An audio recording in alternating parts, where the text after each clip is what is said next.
नमस्कार, स्वागत है आपका। मैं हूं गौरव के पांडे। खास खबर में बात हरियाणा में 12वीं के जारी हुए रिजल्ट और शिक्षा में जीरो होते सिस्टम की करेंगे, क्योंकि एक बार फिर से जो नतीजे सामने आए हैं वो बहुत सारे सवाल पूछ रहे हैं।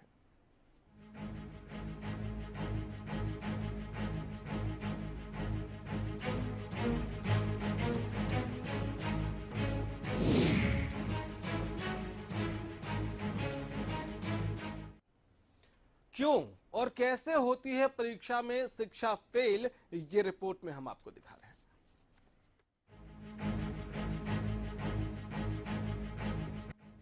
गीता, गाय, गायत्री और योगा का पाठ पढ़ाकर स्कूली बच्चों का नैतिक स्तर सुधारने की तैयारी कर रहे शिक्षा के राम 12वीं के नतीजों पर चुप क्यों हैं? 2 दिन जारी हुए 12वीं बोर्ड के नतीजों में 40% हरियाणा फेल हो गया। भले ही 60% रिजल्ट को सुधार का नाम दिया जा रहा हो, लेकिन क्या 40% खराब रिजल्ट को अनदेखा किया जा सकता है? सूबे में 12वीं के नतीजों में करीब 60% बच्चे पास हुए। 12वीं का ओवरऑल रिजल्ट 62.40% रहा। गुरुग्राम में रिजल्ट 60.85% रहा। सूबे के कई स्कूलों में रिजल्ट शर्मनाक, कई स्कूलों में रिजल्ट 20% से भी नीचे। शिक्षा विभाग ने ऐसे स्कूलों के मुखिया को किया तलब। खराब रिजल्ट का कारण बताएं स्कूल के मुखिया। संतुष्ट जवाब न मिलने पर होगी कार्रवाई। हरियाणा के 5 सरकारी स्कूलों का नतीजा 0 रहा है, जो पूरी शिक्षा व्यवस्था पर सवाल उठाने के लिए काफी है। बहादुरगढ़ का मंढोठी स्कूल 178 बच्चे, स्टाफ 22 टीचर। प्रिंसिपल के मुताबिक स्कूल में शिक्षा का माहौल नहीं, स्कूल पर हावी राजनीति। झज्जर के खेड़ी खातीवास का सरकारी स्कूल 12वीं में 11 छात्र फेल, स्कूल में अरसे से प्रिंसिपल नहीं।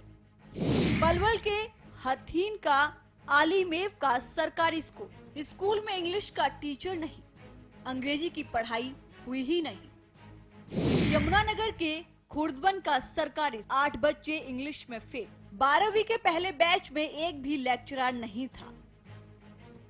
गोहाना का कोहरा स्कूल 25 बच्चे 8 संकाय से, स्कूल प्रशासन के मुताबिक प्रैक्टिकल के नंबर न जोड़े जाने से बच्चे फेल हुए।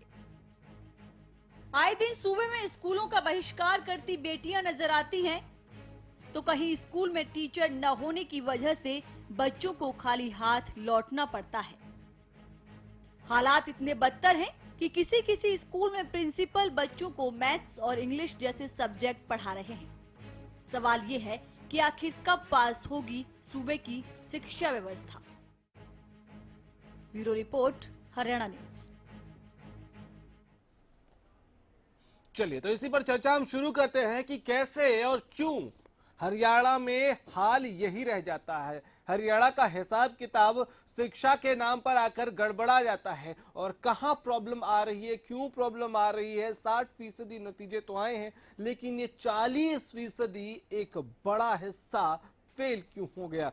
एच.के. पहूजा जी शिक्षाविद के तौर पर हमारे साथ स्टूडियो में मौजूद हैं। पहूजा साहब, एक बात बताइए मुझे, इस रिजल्ट को आप कैसे देखते हैं? रिजल्ट आपके सामने क्लियर है। हर साल चर्चा होती है, रिजल्ट आता है, रिजल्ट खराब है। उस टाइम आपके टीवी चैनल या मीडिया चर्चा शुरू कर देते हैं, इसके बाद खत्म। वो बात पुरानी हो गई, फिर वही रिजल्ट। क्या करेगा आप हरियाणा बोर्ड को अगर सेंट्रल बोर्ड से मिलाएं, वहां सेंट्रल बोर्ड में क्या रिजल्ट आ रहा है? बच्चे 99 पॉइंट कुछ ले रहे हैं। क्या कारण है कि हम हरियाणा बोर्ड वाले ही इतने पिछड़ गए हैं? सिस्टम एग्जामिनेशन जो है, इसको सुधारने की बातें करते हैं, कई बार मंत्री महोदय का बयान आया, हम पांचवी बोर्ड करेंगे, बोर्ड पांचवी करेंगे, आठवीं करेंगे, कहाँ हुआ? ठीक है, नहीं हुआ। शुरू से ही हमारा बेस ही कमजोर है। हाँ, बेस भी कमजोर है और पॉलिटिकल विल जो है वो कई बार नजर नहीं आता है। इन तमाम बातों के साथ हम कुछ बीजेपी से भी कुछ लोगों को जोड़ने की कोशिश करेंगे, उनसे भी जरा पूछने की कोशिश करेंगे। लेकिन पहुंचा साहब, मुझे एक बताइए, इस रिजल्ट को अच्छा कहें, सुधारात्मक कहें, या ये कहें कि पहले से ठीक है? कोई ठीक नहीं है, लगभग यही हर साल आता है।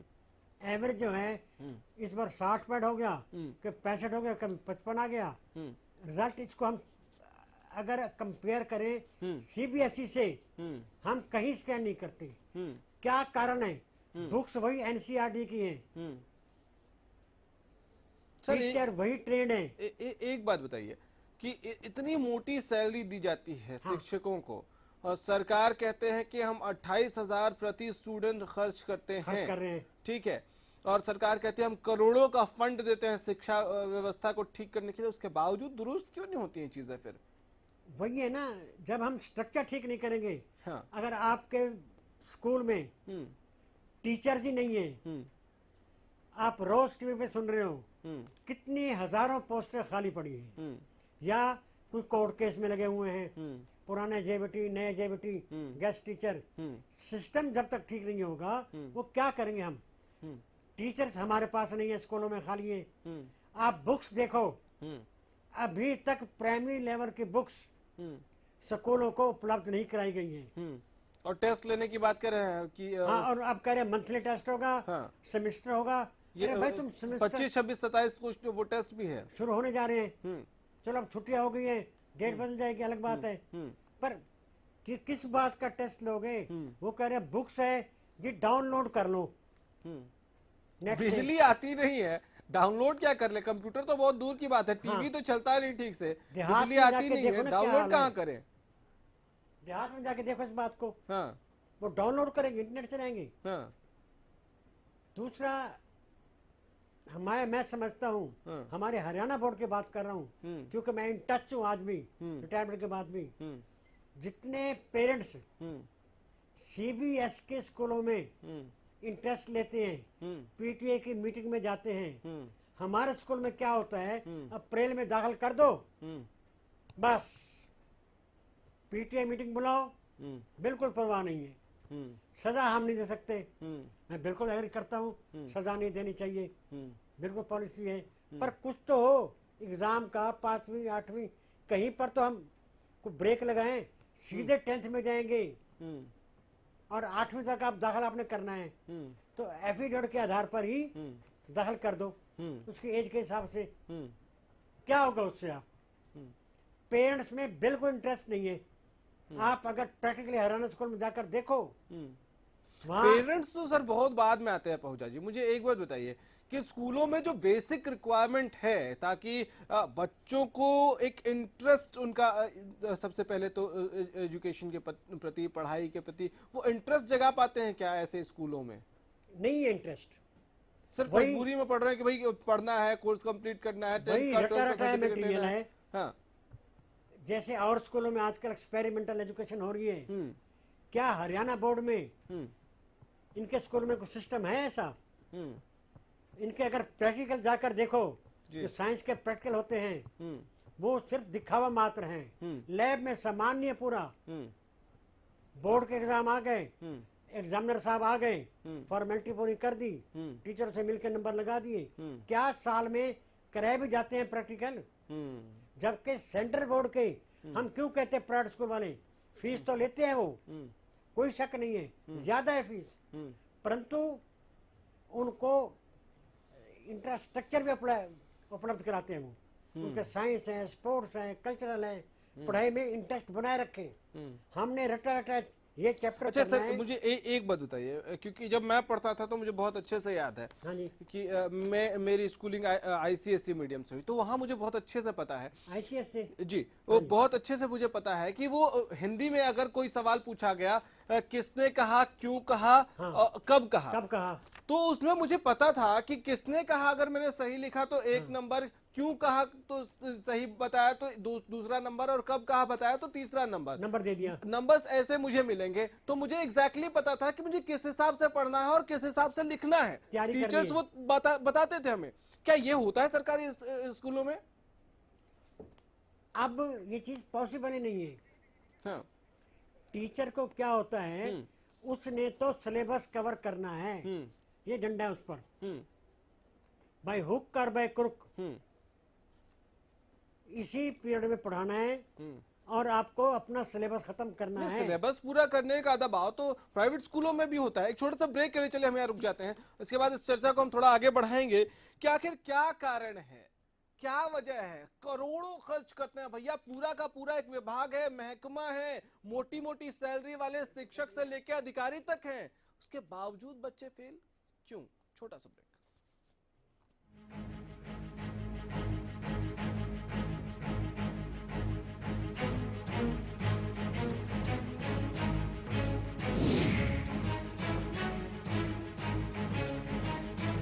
खेतों में खुशहाली लाए,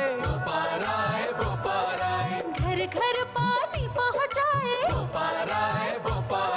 सालों साल चलता ही जाए,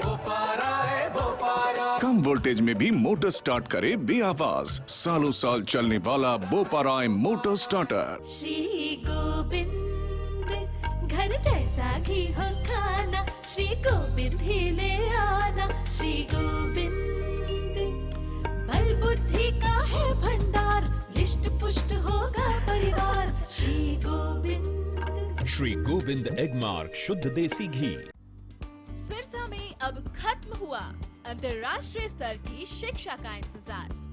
MDLR ग्रुप लेकर आए हैं MDK इंटरनेशनल स्कूल।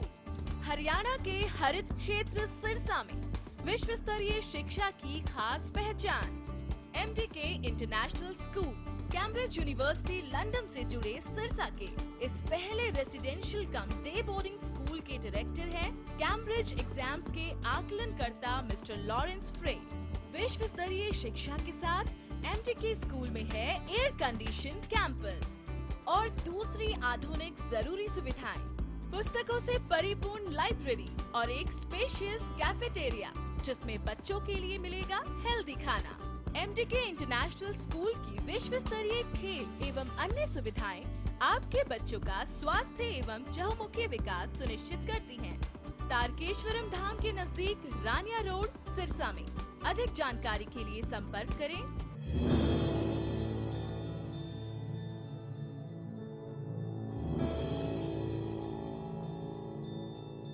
सरकारी नौकरी मिलती नहीं या आप लेते नहीं, बेरोजगार रहने के 2 कारण हैं। या तो आप कोशिश नहीं कर रहे या आपकी दिशा गलत है। सरकारी नौकरी कैसे पाई जा सकती है, देखिए हमारा खास कार्यक्रम कैसे पाएं सरकारी नौकरी, हर रोज दोपहर 2:30 बजे।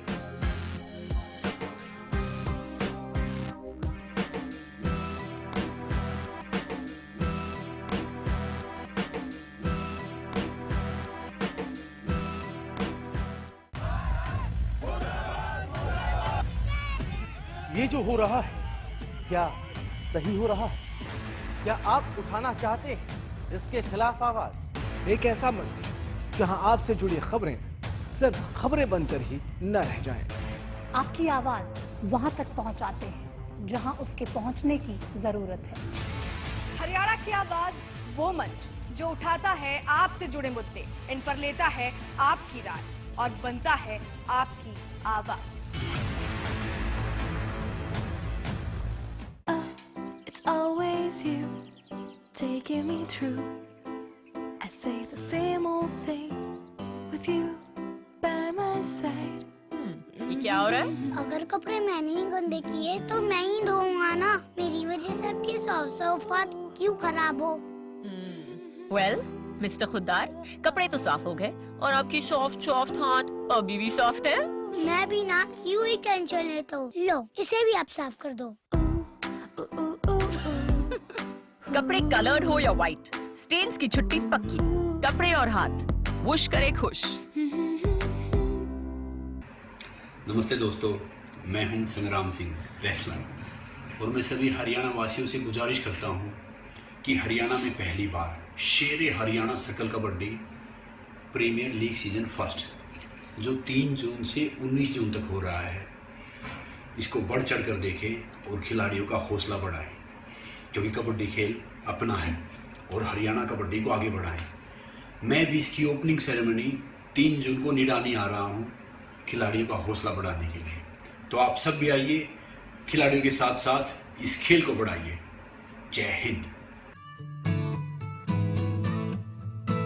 स्वस्थ रहने के लिए मैं विश्वास करती हूँ योगा पर। बालों को स्वस्थ रखने के लिए मैं विश्वास करती हूँ सिर्फ आस्था हेयर ऑयल पर, जो बालों की जड़ तक जाकर उन्हें मजबूत बनाता है, टूटने, झड़ने और असमय सफेद होने से रोकता है। इसीलिए तो मेरे बाल रहते हैं मुलायम, लंबे, सुंदर और घने हमेशा।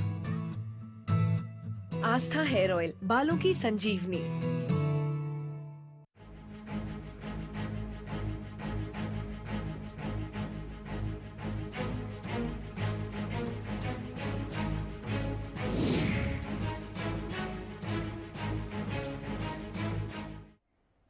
शिक्षा के राम अब तो जागो, ये हम इसलिए कह रहे हैं क्योंकि एक बार फिर से नतीजे सामने हैं और नतीजों के बाद एक बार फिर से एक बड़ा तबका, जिसको हम हरियाणा का भविष्य कह रहे हैं, वो फेल हो गया है। प्रोफेसर वीरेंद्र सिंह चौहान बीजेपी के प्रवक्ता हैं, हमारे साथ इस वक्त फोन लाइन पे हैं। प्रोफेसर साहब, रिजल्ट ठीक है, खुश हैं रिजल्ट से? प्रोफेसर साहब, आवाज मिल रही है आपको? हेलो, हाँ जी। रिजल्ट से खुश है सर? किसी भी परिणाम से संतुष्ट होने का तो किसी भी परीक्षा में प्रश्न ही नहीं उठता, हमेशा बेहतरी की गुंजाइश होती है साहब। तो संतुष्ट हैं कम से कम? हेलो, खुश नहीं है, संतुष्ट हैं?